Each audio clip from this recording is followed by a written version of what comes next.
from the Workplace Ninja Summit in Baden. Smart talks, sharp insights, and stories worth sharing. This is the Workplace Ninja Podcast. Hello, welcome back. New interview, new podcast, new whatever. My name is Frans Oudendorp, co-hosted by Peter Dalmans. Again. Not the first time, but no, I think it will be the last time. For you, it's the last one. So I've one coming up after this. So yeah, but we're having fun with all the speakers and guests that we have here. So the sponsor sessions on the community stage are done. So only 2 podcasts left. Let's start with it one. Who do we have on the table? Nickolaj and Garth. Welcome. Well, thank you for having us, I guess. Yeah, thank you. Who are you, Nickolaj? Let's start with a short introduction. Short introduction, sure. I'm a Danish guy living in Sweden. Been an MVP for about 10 years. I work for a large telecom company, and well, this is my actual second time at the Workplace Ninjas, and I've had a great experience so far. Let's talk about that in a second. Garth. So I'm Garth Jones. I work for actually one of the sponsors here at the event. This is also my second Workplace Ninja. I was back in 2022 and the first in-person edition. Yeah, the first one after COVID. Yeah. That was a lot of fun on that. So but one of the sponsors, we had I think already 2 of your colleagues on the table. So and you have a new colleague, isn't it? That is correct. Yes. So David has joined Recast, and that was announced last week, I believe it was. Yeah. So yeah. So lucky that he's part of Recast. So looking forward to what's all coming up there with OSD Cloud, with the community stuff that you guys are doing. So really looking forward to that. You and me both. Give us in 30 seconds the version of your session in your own words. What problems are you solving for admins right now? So the big thing for me in all of these things is using AI to help you do your job better, basically. So the session I've got this afternoon is more about automation and using AI, and it also goes not only using Intune, but also goes into your personal life and that sort of thing. Is that short enough for you? That's short enough, but that's the second session, and you have also your first session? So the first one was more about AI and vibe coding on that, and showing how you could go into Graph and pull out data from Intune and Entra ID, turn around and make an HTML page, which you can publish up on a public website on that. Right. And your sessions, Nickolaj? So it's only been one related to automation, but the thing that I've tried to relate to the attendees has been the sort of problematic shift in coming from the on-premise days and talking about automation in the cloud era days, as I define it as, right? Because there's a lot of things that's shifting in terms of how we authenticate, how we access resources. If you need something from client to server, which is basically something running in Windows needs to interact or send data back to the cloud, and that's not always as easy as it might look like. Correct. But if we're talking about automation, I can do everything in the portal, isn't it? So why should I automate? Can you do everything on the portal? Everything what I need to do. Do you? So one of the proof of concepts that I keep showing off is how you can go into Graph, pull out the device details, and then send that off to another API to get all the warranty details of all of your devices on it. You can't do that in the existing environment. Yeah. So the automation on things is like your imagination is the limit on this. And the more effort you put into it, the more you're going to get out of it. So it's an exciting time, actually. Yeah, you're talking about warranty information, serial numbers, and all that kind of stuff. What are use cases that you're into when you're automating stuff? So, my current proof of concept projects are all around dashboard reporting because Intune's reporting is, well, lacking is the short version of it. It's a bit better than it used to be, but yeah. A bit, well, anyways. So the thing is that using automation, you can create all sorts of lovely dashboards that you want that is appropriate for your company or for your organization. So that's where the automation comes in. You can also get into things like offboarding a device. You know, do I have to delete it out of autopilot? Do I have to delete it out of Entra? Do I, et cetera on that. So the automation, again, really, the sky's the limit. What do you want to do with it? Can you sync it with ServiceNow? Do you want to trigger a virus scan? Do you want to do patch management? Do you want to pick your poison? What's a virus scan? Well, Talking about there. No, but I wanna second really what you said there in a way, but automation is not only just to make something that's not already there or solve something that can't be done. It's also about improving something that's already there. And I showed that in one of my sessions when I basically released my latest tool, which is the Intune log collector. And with that, you get a way better log collection functionality than what's in Intune today. Because you don't want to sit there and wait. You don't want to run a script to actually unpack the zip file in a readable, structured way of dealing with all that's collected. So I think it's more broad, and of course what you mentioned, Garth, as well. But we can always improve, right? For sure. Yeah, but we saw other community members also doing reporting stuff. We know all. I was talking with Sander Rosenmüller this morning. He had a session this morning, and that's also on automation, but that's a really different part. It's not directly into reporting, but making stuff easier. Or repeatable tasks. You can do everything in the console, but if you need to do it 100 times, then that's where automation really comes in. It's something that's repeatable and boring, and that's how I always start out that kind of discussion, right? When something becomes repeatable and you feel like you're not having any value out of it and you're not really just doing the stuff you want to focus, that's when you should start looking at automation, and because then you've found a good scenario for it, I think. What's the main key takeaway for both of you, that people that are attending Workplace Ninja Summit here I need to take away from your sessions? I'll let you go. Don't be afraid, I would say. Even if you're not maybe as experienced as the two of us here or any of the other speakers or presenters,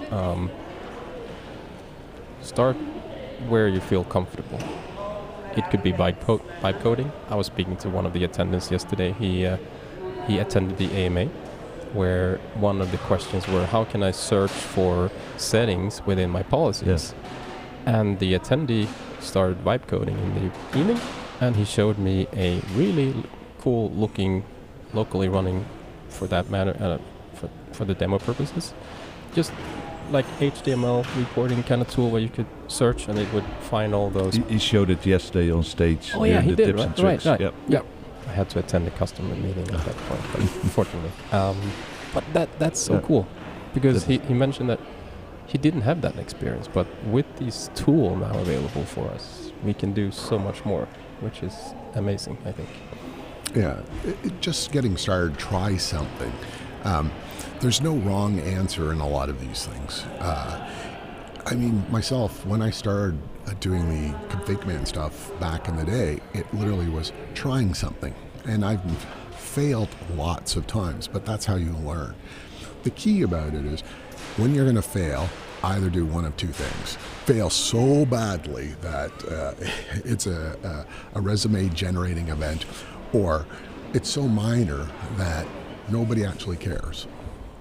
So, we got an audience here. Yeah. He might care. Who knows? He can join if you want. but with vibe coding, it's so easy. But you need to know what you're doing, right? Because I've been playing also a little bit with it, and then also via the Graph API.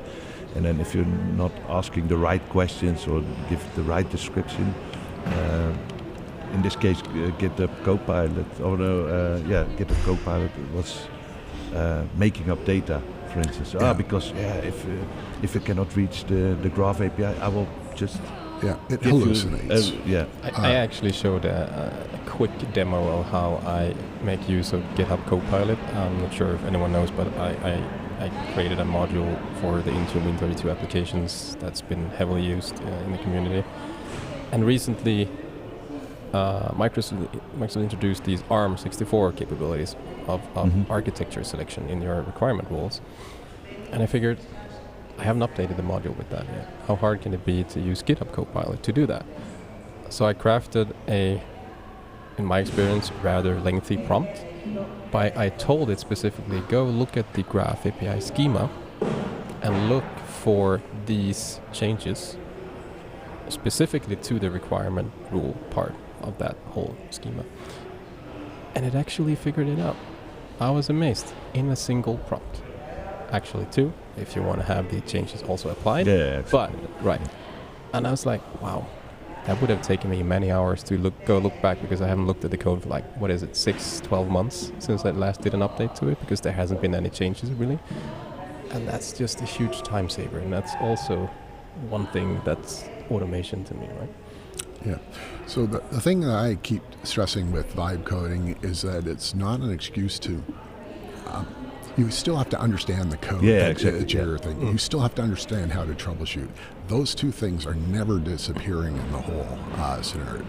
But what is interesting is that you can actually have Copilot explain the code to you, so then you can get a much better idea, so your understanding is quicker on the whole scenario. And it's so easy. You just select the code block you want, click explain, and it gives you a really good explanation of what's happening. Yeah. So one of the demos I was going to do this afternoon was literally take a PowerShell script and say, write me documentation for this thing. Yeah, that's awesome. Because that's the most boring part, right? Yeah. Writing documentation. But also optimizing scripts, I think, can be really helpful. It can. When I'm doing a lot of the vibe coding, I'm okay with it being long. It's only when you're worrying about tens, 20, 30,000 devices that I start worrying about how long this thing's going to take to run. But, I'm always worried because we manage over 100,000 devices, so... if it takes 10 seconds or 30 seconds, I'm not going to care, so... Yeah. One thing that I can definitely recommend, Graph API batching. Yeah. That's one thing that really takes it to the next level. Look into that, for sure.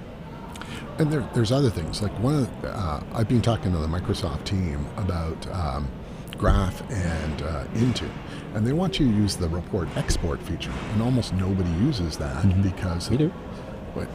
That you'd be one of the few. So fast. It's just super fast. Here's your data, boom. Yeah. Takes less than a minute instead of iterating over hundreds, thousands of objects. Exactly. I mean, the best part about it is that it also saves you on bandwidth because it zips it up and then you unzip it at the other end. So it's a little slower when you've got a smaller environment of, say, 500 devices, but... At scale? At scale. It makes sense, for sure. You process the data locally then, or in the service instead of... So part of the reason I was told they prefer that is that it uses less CPU on their side, less RAM, less resources across the board, including network resources. Yeah. So what would be good with that is that if we could decide what attributes are returned when requesting, instead of having you're limited to a set of not all attributes, unfortunately. There's a long list. and you can say these attributes. But if you want something that's not in there, we should talk. I'll point to the person who can fix that if that exists. I really wish it would. I'll tell you, his first name is Dave. And starting with an R? Yeah. I know him. Yeah. He's awesome. Yeah, he's awesome, that's right. I have a nice one. If we combine the world of reporting dashboards with automation, that don't just show a red, but trigger secure remediation, how would you wire a fix-it button that runs through function with approvals? So you could. So one of the things that Recast has released recently is the right-click tools for Intune. And in there, you have the ability to highlight a device name and get all the standard right-click tool menu options on that. The one thing I'll tell you, I got to look around because this is kind of a secret. It's being recorded, you know. I know.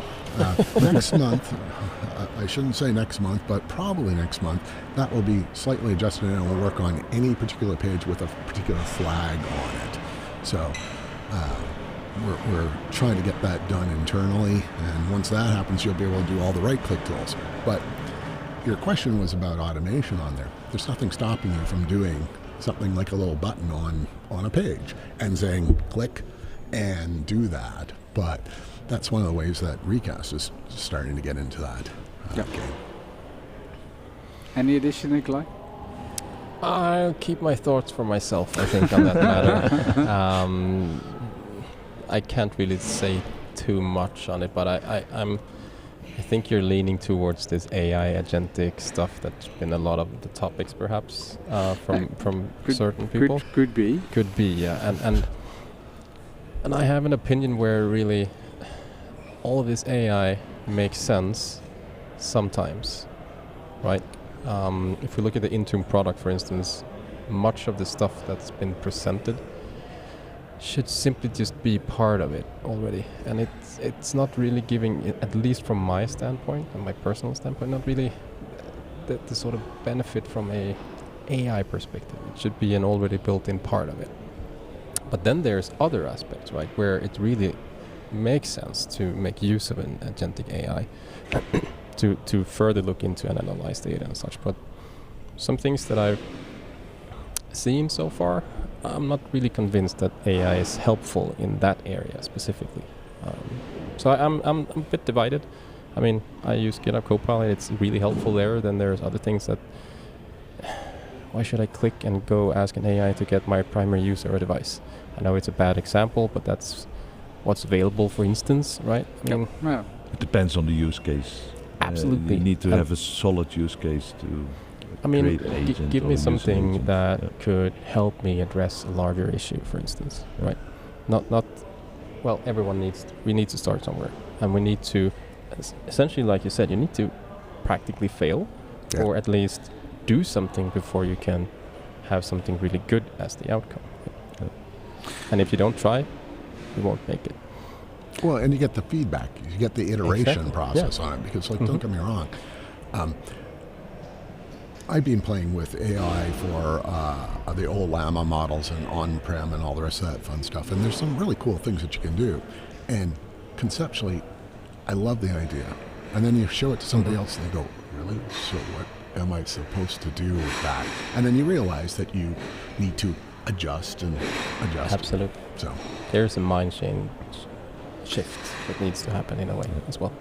I have a few quick questions. One graph endpoint every Intune admin should know by heart. How about how to search? Do a Google search or AI search. I don't remember most of these off the top of my head. Windows Autopilot device identity. One thing you would never do in a production automation. Write funny comments in the code.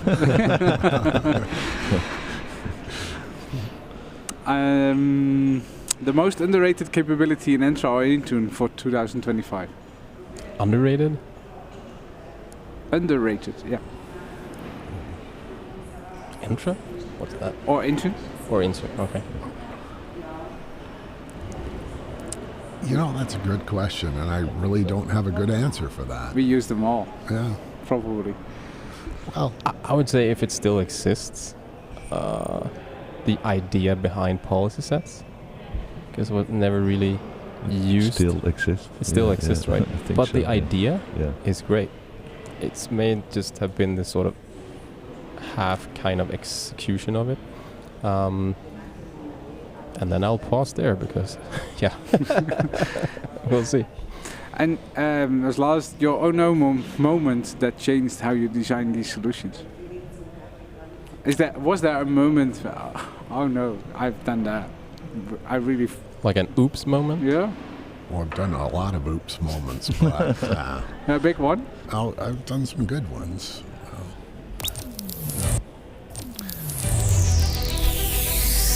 Live from the Workplace Ninja Summit in Baden. Smart back? Talks. So we're still continuing. Okay. I will edit it afterwards because I don't think someone has hit the button or so. But what's happening? It was automation. It was an automated oops. They felt like, oh no, we're going into unknown territory.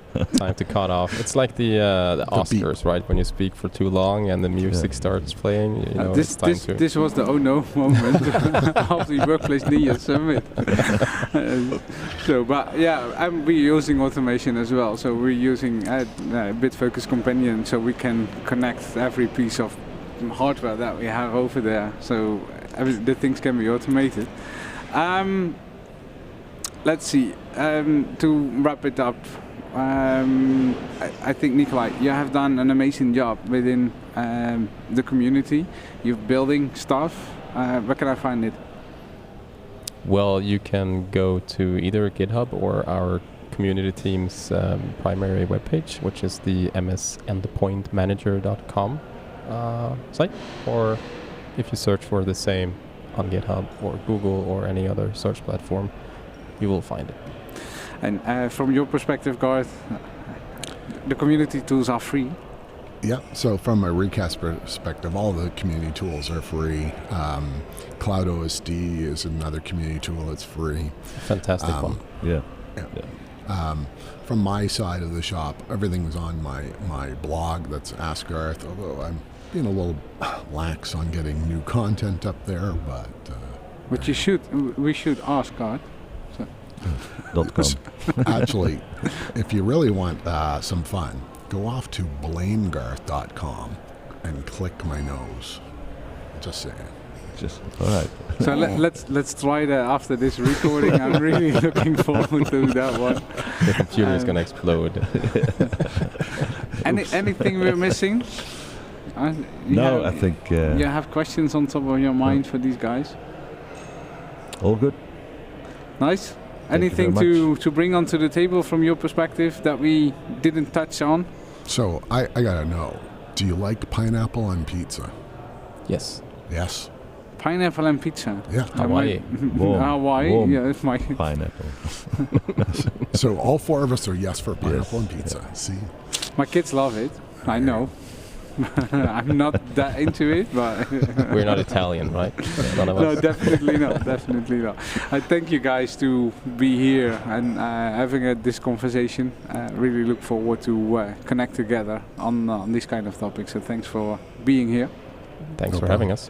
And if you are watching, there's one interview podcast coming up with Paul Huybrechts and Manuel Haug, where we are diving a bit deeper in the Defender for Endpoint stuff. So keep an eye on our social channels, on our YouTube channel when that's coming up.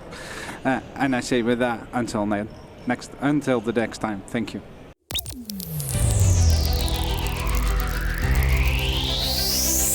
Thanks for joining the Workplace Ninja Podcast. Stay curious, stay connected, and keep sharpening your ninja skills. Until next time.